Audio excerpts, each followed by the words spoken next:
Press conference করছেন কুণাল ঘোষ। আমরা এখন নিউজ প্রাইম টাইমসে পড়তে দেখে নেব কুণাল ঘোষ প্রেস কনফারেন্স করে কি বললেন। যে সন্দেশখালিতে নারী নির্যাতনের নামে যে মিথ্যার বেসাতি, যে ভয়ঙ্কর কুৎসিত ঘৃণ্য নোংরা চক্রান্ত করা হয়েছিল, তার মধ্যে নানা ধরনের প্রলোভন ছিল, টাকার খেলা ছিল। রাজনৈতিক চক্রান্তকারীরা কিছু মানুষকে ভুল বুঝিয়ে টাকার লোভ দেখিয়ে একটা কুৎসিত পরিবেশ পরিস্থিতি তৈরি করার দিকে ঠেলে দিয়েছিল। যে ভিডিওটিতে এটা ফাঁস হয়ে গেল, আজকে স্পষ্টতই অমিত শাহের প্রচারেও বোঝা গেল যে তারা ব্যাকফুটে। বলার ক্ষমতা হলো না তো ভিডিওটি নিয়ে। অমিত শাহজি ভিডিওটিকে তো চ্যালেঞ্জ করতে পারলেন না। এই যে ভিডিওটা সামনে এসছে,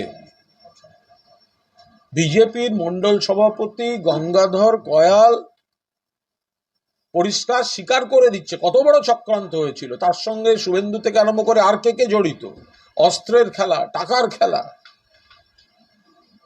মা বোনেদের অসম্মান করা। বাংলার 5 কোটি মা বোনকে অসম্মান করা হয়েছে, সন্দেশখালীর মা বোনেদের অসম্মান করা হয়েছে। অমিত শাহজি কিন্তু আজকে পরিষ্কার ব্যাকফুটে এবং সন্দেশখালীর ভিডিওটাকে চ্যালেঞ্জ করার হিম্মত ভারতীয় জনতা পার্টির কেন্দ্রীয় স্বরাষ্ট্রমন্ত্রীর হয়নি, কারণ ভিডিওটা সঠিক। কিন্তু যদি মাঝখানে কথা বলো তাহলে খুব মুশকিল।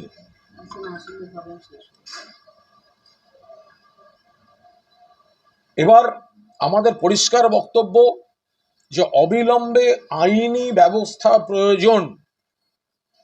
এই লোকটিকে বিজেপি প্রভাব খাটাচ্ছে, নানাভাবে প্রভাবিত করছে। একে কাস্টাডিতে নিয়ে জেরা করা প্রয়োজন।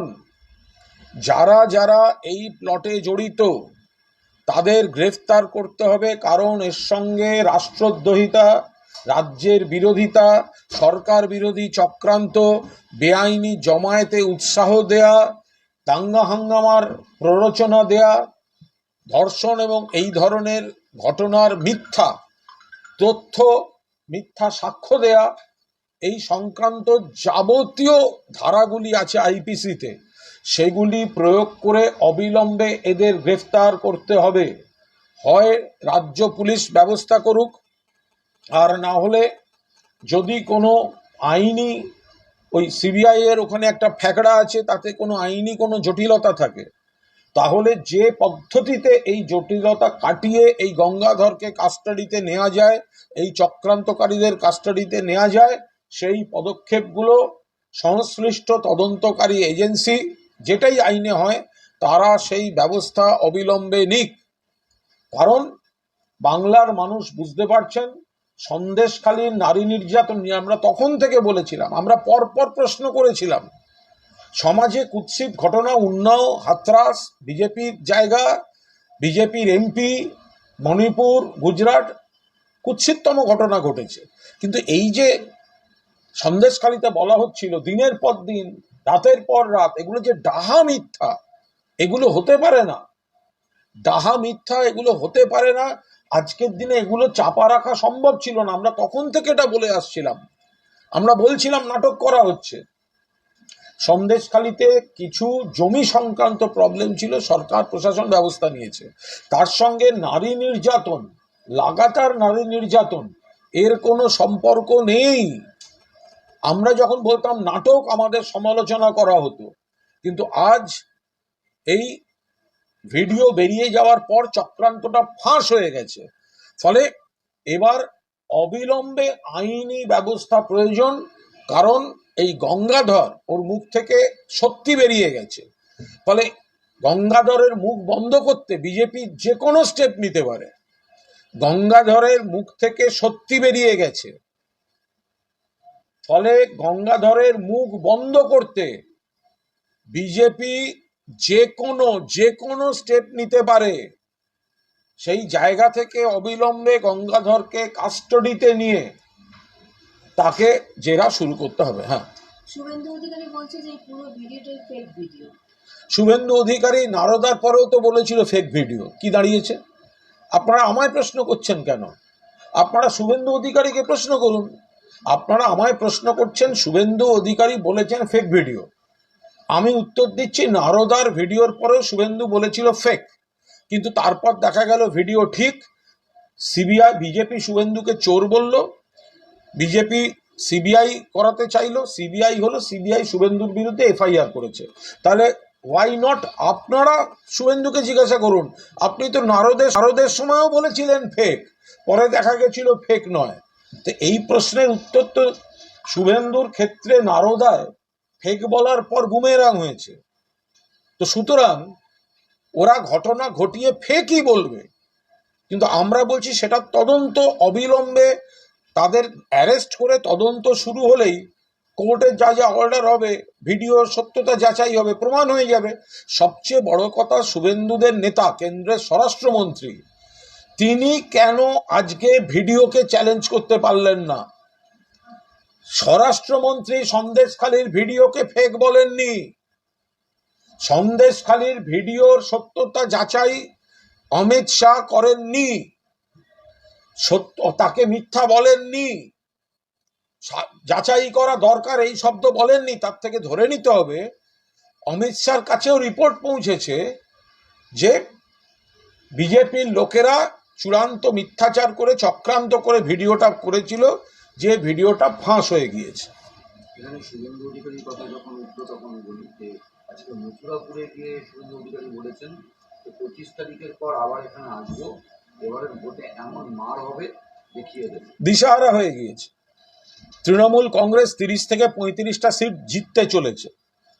মমতা বন্দ্যোপাধ্যায়ের নেতৃত্বে, অভিষেক বন্দ্যোপাধ্যায়ের সেনাপতিত্বে যে লড়াই চলছে, তার সঙ্গে লক্ষ্মীর ভাণ্ডার, তার সঙ্গে 59 লক্ষ পরিবারকে মনরেগার টাকা, বিজেপি দিশাহারা হয়ে গিয়েছে।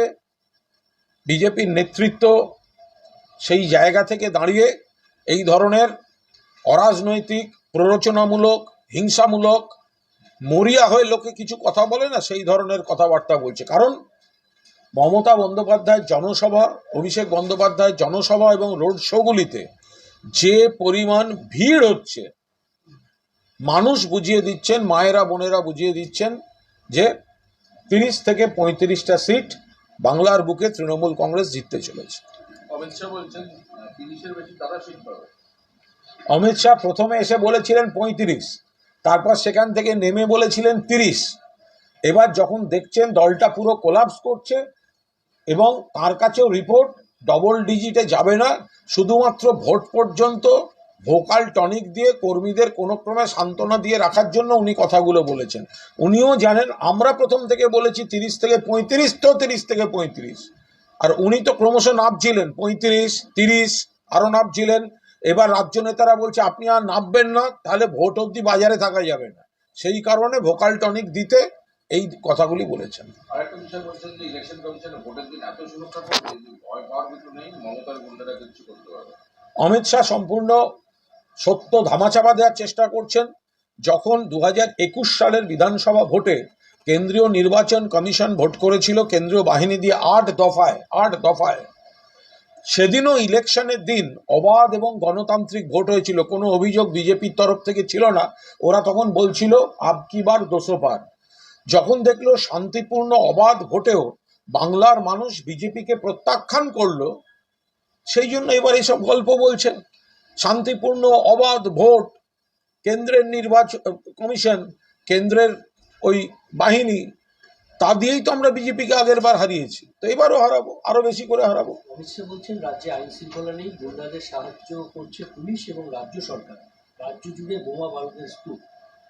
এটা কেন্দ্রীয় স্বরাষ্ট্রমন্ত্রী তার চেয়ারের কথা ভেবে শুধুমাত্র এক বিজেপি নেতার মতো কুৎসা করাটা বাঞ্ছনীয় নয়। তিনি যতক্ষণ একটা চেয়ারে রয়েছেন তার মানা উচিত যে আইন শৃঙ্খলার দিক থেকে তাদের রিপোর্টেই ভারতবর্ষের মধ্যে অন্যতম সেরা শান্তিপূর্ণ জায়গা হচ্ছে পশ্চিমবঙ্গ, এবং বহু ডবল ইঞ্জিন সরকার। মণিপুরে কি হচ্ছে? অমিত শাহ মণিপুর কন্ট্রোল করতে পারলেন না কেন এখনো? অন্য একাধিক রাজ্যে কি পরিমাণ সমস্যা তৈরি হয়ে আছে, কত রকম ঘটনা ঘটছে। তো তো সেই জায়গায় দাঁড়িয়ে আইন শৃঙ্খলার দিক থেকে বাংলা গণতান্ত্রিক, অবাধ, শান্তিপূর্ণ, কিছু বিচ্ছিন্ন ঘটনা যেগুলো বিরোধীরা ঘটায়, বিরোধীরা প্ররোচনা দেয়, বিরোধীরা ঘটায়, যাতে এই নেগেটিভ খবরগুলো বাংলার জন্য তারা রাজনীতি করতে পারে, সেই কারণে। মুর্শিদাবাদ ভোট, সেখানে বলছে যে ওখানে ভোট হওয়া মানে একটা হিংসার ছবি, এবারেও কি সেটা একটা চ্যালেঞ্জ হতে চলেছে? না, ওটা আমরা আগেই বলেছি যে ওখানে বিজেপি, কংগ্রেস এবং সিপিএম তারা নিজেদের মধ্যে জোট করে কিছু অশান্তি, কিছু খারাপ ঘটনা ঘটাতে চেয়েছে। তৃণমূল উন্নয়নের উপর দাঁড়িয়ে ভোট করছে এবং জিতবে, ফলে তৃণমূল কোনো ধরনের কোনো গণ্ডগোল প্রশ্রয় দেয় না, আমাদের প্রয়োজন পড়ে না। কিন্তু যত বেশি পিছিয়ে পড়ছে কংগ্রেস, তারা এই ধরনের গণ্ডগোল করার চেষ্টা করছে। যত বেশি পিছিয়ে পড়ছে সিপিএম, বিজেপি, এরা সব হাতে হাত মিলিয়ে এই গণ্ডগোলগুলো করছে। বলছি আজকে অমিত শাহ এটা বলছেন যে সন্দেশখালীতে যে ধর্মের ভিত্তিতে মহিলাদের সঙ্গে নির্যাতন হয়, পাতালে ঢুকে গেলেও ভেট করে আনবো ওখানে। অমিত শাহ কথার জাগলারি করছেন, তার মুখ থেকে এই শব্দটা বেরোলো না যে যে ভিডিওটায় চক্রান্ত ফাঁস হয়ে গেছে সেই ভিডিওটা নিয়ে তিনি কোনো কথা বলতে পারলেন না, ভিডিওটাকে চ্যালেঞ্জ করতে পারলেন না। ফলে তারা যে মিথ্যার বেসাতিটা তৈরি করে রেখেছেন, এখন মুখ বাঁচাতে শুধু ওইটুকু অংশ নিয়ে দু একটা রাজনৈতিক উৎসাহমূলক কথা বলছেন। কিন্তু যেভাবে তাদের মুখোশ খুলে গেছে, যে ভিডিওটায় বিজেপির নেতা গঙ্গাধর কয়াল বলে দিচ্ছেন এগুলো সাজানো, টাকা দেয়া হয়েছে, চক্রান্ত করে হয়েছে, কই অমিত শাহর মুখ থেকে? কিন্তু অমিত শাহ, নরেন্দ্র মোদী, আপনারা যখন সভা করতে যাচ্ছিলেন তখন সন্দেশখালী নিয়ে এত কথা এত কথা এত কথা, ভিডিওটাকে তো চ্যালেঞ্জ করার কোনো দম আজকে আপনাদের হলো না। আপনারা তো বলতে পারলেন না, ভিডিওর সত্যতা নিয়ে তো প্রশ্ন তুলতে পারলেন না, কারণ আপনারাও জানেন চক্রান্তটা ফাঁস হয়ে গেছে। তাই এখন সন্দেশখালী নিয়ে ক্রমশ ব্যাক আউট করছেন, কথা কমিয়ে দিচ্ছেন। আচ্ছা, আরেকটা বিষয় সেটা হচ্ছে যে আজকে অভিজিৎ গাঙ্গুলি তিনি খুব বাজে ভাষায় ব্যবহার করেছেন মুখ্যমন্ত্রী এবং অভিষেককে, তিনি বাবা তুলে আক্রমণ করেছেন। বলছে লক্ষ্মীর ভান্ডার বন্ধ করে দেওয়া হবে, সেটা কি তাদের বাপের টাকা নয়, এইভাবে কথা বলেছে। এটা যে বিজেপির যে প্রার্থী এই কাণ্ডটি করেছেন, অত্যন্ত কুরুচিকর, অত্যন্ত আপত্তিকর কথাবার্তা বলছেন। এই যে লক্ষ্মীর ভান্ডার, লক্ষ্মীর ভান্ডার যেমন কোট আনকোট আপনারা বলছেন কারুর বাপের টাকা নয়, তাহলে এই যে কেন্দ্রের টাকা বলে যেগুলো বলা হয় সেগুলিও বিজেপির কারুর বাপের টাকা নয়, তাহলে সেগুলো জনগণের টাকা, সেগুলো রাজ্য থেকে তুলে নিয়ে যাওয়া ট্যাক্সের টাকা। বাংলার যে টাকাটা আটকে রাখা হচ্ছে 1,60,000 কোটি টাকার বেশি, তাহলে বাংলা থেকে 4 বছরে 4,64,000 কোটি টাকার বেশি তুলে নিয়ে যাওয়া হলো। আর বাংলার বকেয়া দেওয়া হচ্ছে না, আবাসের টাকা দেওয়া হচ্ছে না, 100 দিনের কাজের টাকা দেওয়া হচ্ছে না। সেটা কার বাপের টাকা যে এটা আটকে রাখা হয়েছে? ফলে যে দলের প্রার্থী এই কথাগুলো বলছেন, তাহলে কার বাপের টাকা কে আটকে রেখেছে? এই ধরনের কথাগুলো বলার মানে কি? লক্ষ্মীর ভান্ডার একটা মডেল। মমতা বন্দ্যোপাধ্যায়ের আগে তো কেউ এই কথা ভাবেনি। সরকারের টাকা কিভাবে নির্দিষ্ট সংখ্যক মা বোনেদের কাছে পৌঁছবে, গরিব মানুষের কাছে পৌঁছবে, এই স্কিম করে দেওয়াটাই তো একটা উদ্ভাবনী শক্তি। তাহলে যখন মমতা বন্দ্যোপাধ্যায় প্রথম লক্ষ্মীর ভান্ডার বলেছিলেন, তখন বিজেপি বাধা দিয়েছিল, তখন বলেছিল না করতে দেব না। তারপর আবার কেউ কেউ বলে না আমরা বাড়াবো, আবার কেউ এসে বলছে আমরা ক্ষমতায় এলে বন্ধ করে দেব। আপনারা লক্ষ্মীর ভান্ডার বা উন্নয়ন নিয়ে দিশাহীন হয়ে গেছেন, পরাজয় নিশ্চিত। তাই মমতা বন্দ্যোপাধ্যায় এবং অভিষেক বন্দ্যোপাধ্যায়কে কুরুচিকর আক্রমণ করা হচ্ছে। বলছি অভিজিৎ গঙ্গোপাধ্যায় প্রসঙ্গে বলি যে অভিজিৎ গঙ্গোপাধ্যায় সহ 12টা ধারা দেওয়া হয়েছে, তার এফআইআর করা হয়েছে। যদি কোনো গন্ডগোল থাকে, যদি কোনো গোলমালে কেউ জড়িত থাকেন, তো তাহলে তো সেই অভিযোগ অনুযায়ী আইপিসির যা যা ধারা থাকবে তাই দিয়েই তো মামলা হবে। যারা আইন লোক তারা তো সেটা বুঝবেন যে যারা এই যে পূর্ব মেদিনীপুরে, ইভেন তমলুক কনস্টিটিউয়েন্সিতেও সিবিআই আর এনআইএ নাম করে তৃণমূলের যে স্থানীয় নেতাদের, বড় নেতা তো পরের কথা, স্থানীয় নেতাদের প্রতিহিংসা পরায়ণভাবে মিথ্যা মামলা দিয়ে দিনের পর দিন জেলে রাখা হয়েছে, ঘর ছাড়া করে দেওয়া হয়েছে, এনআইএ এবং সিবিআই এর নাম করে ডেকে ডেকে থ্রেট করা হচ্ছে। আগে সেইগুলো সামলান। আর আপনার বিরুদ্ধে যদি কোনো অভিযোগ জমা পড়ে থাকে, যে যে ধারায় সেই অভিযোগের মামলা রুজু হওয়া উচিত সেই ধারাতেই জমা হবে। ওখানে তো বিজেপি যেমন ভোট লড়ছে, তেমনি তো সিবিআই এনআইএ দিয়ে তৃণমূলের লোকদের হুমকি দিয়ে ঘরছাড়া করে দমন পীড়ন করে আতঙ্ক তৈরি করা হয়েছিল। এই আতঙ্কের বিরুদ্ধে দাঁড়িয়েই মানুষ এবং মা বোনেরা তৃণমূলকে সমর্থন করছেন। লকেট লকেট বলছেন যে পান্ডুয়ায় বোমা বিস্ফোরণ করে ভোট লুট করতে চাইছে, গোটা হুগলিতে বোমা বারুদ মজুত করে ভোট লুট করবে তিনি। রাজনৈতিক ঘটনা সম্পর্কে একটু আগে বলুন যে এনআইএ তদন্ত দাবি উঠছে, একটা বালক মারা গেছে। এই খুব দেখুন, এটা তদন্ত হবে, তদন্ত হওয়ার আগে আমি কোনো মন্তব্য এইভাবে করার কোনো মানে হয় না। কিন্তু আমরা যেটা পরিষ্কার মনে করছি যে আমরা চাইছি পিসফুল রাখতে, কারণ উন্নয়ন ক্লিক করছে। মমতা বন্দ্যোপাধ্যায়ের সভায় জনসমুদ্র, অভিষেক বন্দ্যোপাধ্যায়ের সভায় জনসমুদ্র, আমরা কেন অশান্তি চাইব?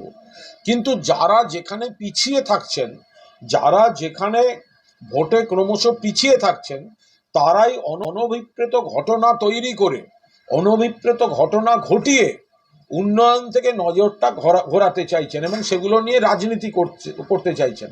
ফলে কে বা কারা এই অস্ত্র, কেউ বোমা, এগুলো হলে তৃণমূল কংগ্রেস কেন করবে, কি জন্য করবে? তৃণমূল কংগ্রেস লক্ষ্মীর ভাণ্ডার থেকে 100 দিনের টাকা থেকে অন্যান্য স্কিমগুলো নিয়ে মানুষের কাছে যাচ্ছে এবং সাড়া পাচ্ছে। যারা বুঝতে পারছেন হারতে চলেছেন, পায়ের তলায় জমি নেই, তারাই এই ধরনের ঘটনা ঘটিয়ে তৃণমূলের নামে দোষ চাপিয়ে নিজেরা রাজনৈতিক ফয়দা তুলতে চাইছে। আবার অন্যদিকে আমরা দেখতে পাচ্ছি যে প্রতিশ্রুতি পূরণ না হওয়ায় ভোট বয়কটের ডাক দিল, সেটা হচ্ছে পূর্ব বর্ধমানের মেমারির দিলালপুর অঞ্চলে। সেখানে টিএমসি প্রচার করতে গেলে তাদেরকে বাধা দেওয়া হয়। দেখুন, কোনো জায়গায় কোনো স্থানীয় এত কাজ হয়েছে, রাস্তা, আলো, জল, উন্নয়ন, নানা রকম স্কিম, কোথাও কোনো জায়গায় যদি কোনো সমস্যা কোনো অংশের নাগরিকের মনে হয়, ওগুলো একটা তাৎক্ষণিক কিছু, সেগুলো কেটে যাবে। আবার অনেক সময় অন্য কোনো শক্তির প্ররোচনাতেও অনেক সময় একটা এই ধরনের ঘটনা ঘটে যায়।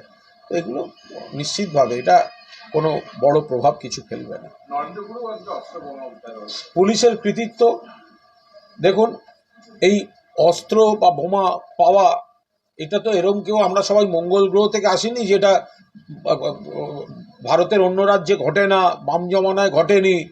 সিপিএম জমানায় তো রাইটার্সের পাশে আরডিএক্স বোঝাই একটা রশিদ খানের বাড়ি উড়ে গেল, 100 জনের বেশি হতাহত ছিল। কি করছিল তখন সিপিএম এর পুলিশ? বড় বড় কথা, লালবাজারের পাশে, রাইটার্সের পাশে।